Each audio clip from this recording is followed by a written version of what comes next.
ఓం నమః శివాయ. ఓం నమో నారాయణాయ.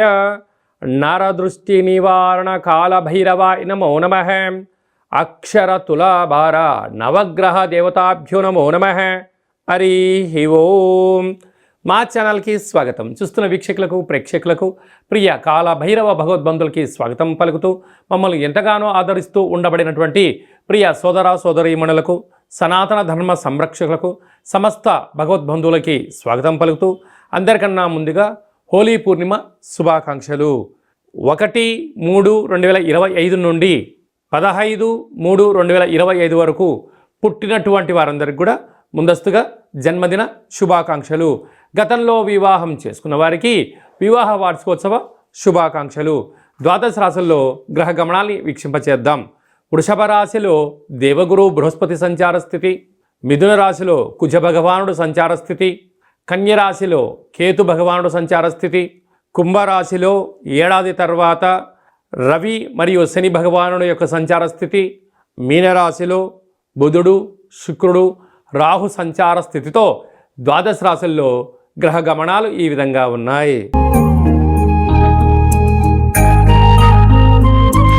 ధనుసు రాశి వారు హోళికా పూర్ణిమ సందర్భంగా గ్రహదోషాన్ని ఎలా తొలగించుకోవాలి, గ్రహ యోగాన్ని ఎలా పొందాలో ఈ వీడియోలో సవివరంగా సంపూర్ణంగా తెలుసుకుందాం. ధనుసు రాశిలో ఏ నక్షత్రాలు వస్తాయనగా మూలా నక్షత్రంలోని 4 పాదాలు, పూర్వాషాఢ నక్షత్రంలోని 4 పాదాలు, ఉత్తరాషాఢ నక్షత్రంలోని 1 పాదం కలిపితే ధనుసు రాశి అవ్వడం జరుగుతుంది.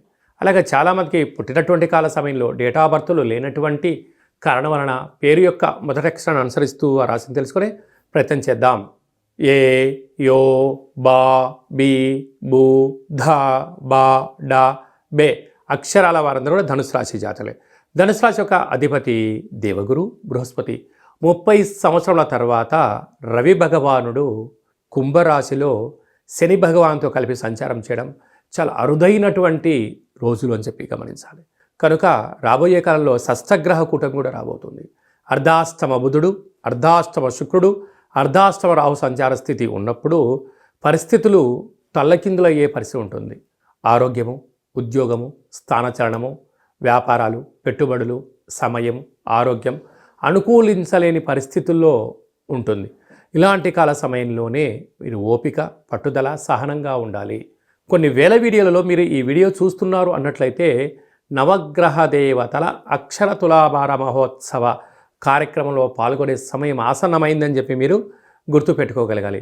ఈ పూజలో పాల్గొనడం వలన గ్రహదోషము తొలగి గ్రహయోగం కలిగి అద్భుతమైన ఆనందం పొందుతుంది. ఎందుకనగా 30 సంవత్సరాల తర్వాత రవి భగవానుడు శనితో సంచారం చేయడం, అలాగే రవిగ్రహ అక్షర తులాభారంలో పాల్గొనడం, శనివారం రోజున శని భగవానునికి తులాభారంలో పాల్గొనడం, 3 గ్రహాలు బుధుడు రాహు శుక్రుడు ఉండడం వల్ల కేవలం ఒక 27 సార్లు నామాన్ని స్మరించడం వలన, వ్రాయడం వలన, పూజలో పాల్గొనడం వలన గ్రహదోషం తొలగిపోతుందని చెప్పి గమనించాలి.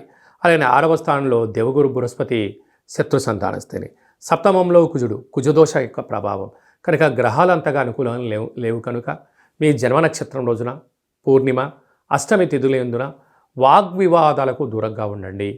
మౌనం, ధ్యానం, ఏకాగ్రత, సత్ప్రవర్తన, సూర్యారాధన, ఆపై భగవంతుడి యొక్క ఆశీల వలన ఈ గడ్డు కాలాన్ని దాటవేసే మానవ ప్రయత్నం చేయండి. సాఫ్ట్వేర్ ఉద్యోగస్తులు, హార్డ్వేర్ ఉద్యోగస్తులు, యూట్యూబ్లు, వాట్సాప్లు, ఫేస్బుక్లు, క్రియేటివిటీ రంగాలుగా ఉండబడిన వారు, జర్నలిజం రంగంలో ఉండిన వారు, క్రియేటివిటీ రంగంలో ఉండబడిన వారికి చాలా ఓపిక, సహనం అవసరం అని చెప్పి గుర్తుపెట్టుకోగలగాలి. ఈ మార్చి మాసంలో అలాగనే పాల్గొన మాసంలో ముఖ్యమైనటువంటి తిథుల గురించి క్లుప్తంగా సవివరంగా సంపూర్ణంగా తెలుసుకుందాం. 6వ తారీఖున 3వ నెల 2025 తారీఖున అక్షయ కాళభైరవాష్టమి కనుక కష్టకాలంలో ఉన్నప్పుడు దైవనామస్మరణ చేయడం, ఆధ్యాత్మిక చింతన ఉండడం, గృహంలో దీపం వెలిగించడం వల్ల సకల అష్టకష్టాలు తొలగిపోతాయని చెప్పి గమనించాలి.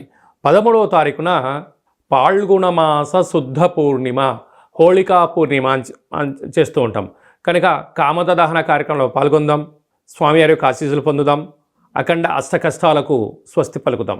ఎందుకనగా రంగుల హేళి అంటే ఆట అని చెప్తూ ఉంటారు. అంటే సహజ సిద్ధమైనటువంటి రంగులతోనే దయచేసి అందరూ ఆడుకోండి, కలుషితం నీటితోనే ఆడుకోండి, కళల కొత్త ప్రపంచానికి స్వాగతం పలకబోతున్నాం. ఎందుకనగా ఈ సంవత్సరానికి చివరి పూర్ణిమ అవడం వలన రంగుల హోళీ అంటారు. అంటే మనకు కొన్ని ప్రాంతాల్లో కొత్త పూర్ణిమ, వచ్చేటువంటి అమావాస్యను కొత్త అమావాస్య అంటారు. అంటే పాతదనానికి వీడుకోలు పలుకుతూ కొత్తదనానికి స్వాగతం పలుకుతూ ఉంటూ ఉంటాం.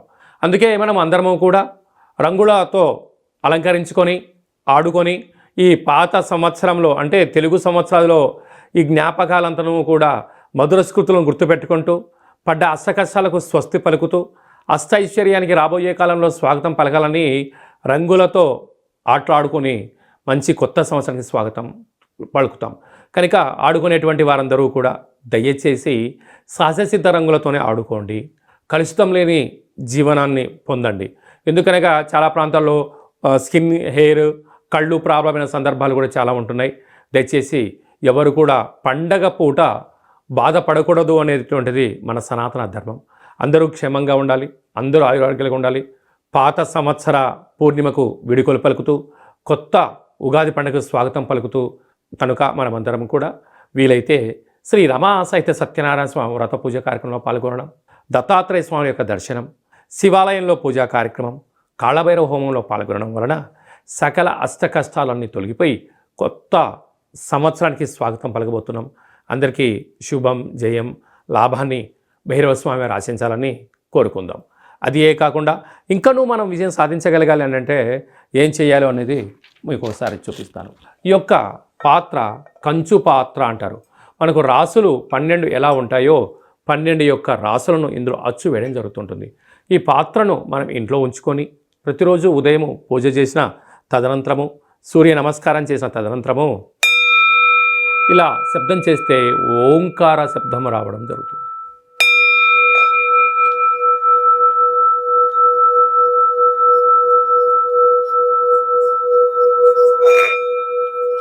ఈ శబ్ద తరంగాన్ని ఇంట్లో సృష్టించడం వలన, ఓంకార శబ్దం వలన ఇంట్లో ఉండబడినటువంటి జ్యేష్ఠాదేవి అనగా దరిద్ర దేవత బయటికి వెళ్ళడం, లక్ష్మీమాత గృహంలోకి గళ్ళు గళ్ళుమంటూ రావడం జరుగుతుంది.